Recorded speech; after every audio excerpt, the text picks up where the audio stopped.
War Incorporated is a political satire. It's starring John Cusack, and he plays an assassin who's sent to a fictional country called Tarakistan, where there's a war going on waged by the United States. It's a privatized war. And so John's character goes over there. He has to kill an oil minister. As a documentary filmmaker, I've been in war zones and I've run away from bullet fire, like in bombs and things.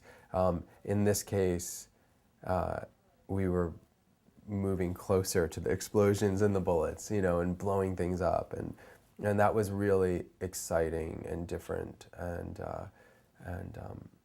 it's actually kind of fun to try to create a world out of whole cloth and to try to make it feel real.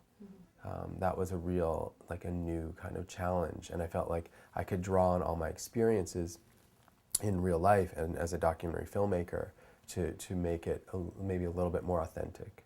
We shot the film in Bulgaria, and that was, in part, it's a way of getting more for your money. You can make a bigger, better film because it's less expensive there. And a lot of our crew was Bulgarian.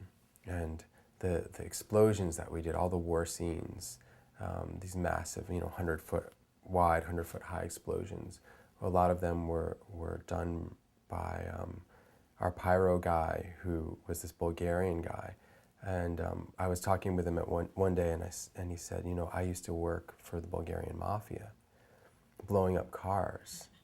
And, I thought, oh my God, this is great. I mean, what authenticity, to get these explosions that are done by this Bulgarian mafia guy. So it was a wild ride. This is one of the first wars where movies have actually been made about the war while it's being fought. In Vietnam, I think there was only one movie that was made about the war, during the war, and it was a patriotic movie. So it's hard to say how these films, which a lot of them are sort of anti-war, are going to be perceived in 20 years. I would imagine that there's a universal element that is going to come through in 20 years. I would hope so. I think the good ones will stand the test of time. I'm sorry, shit.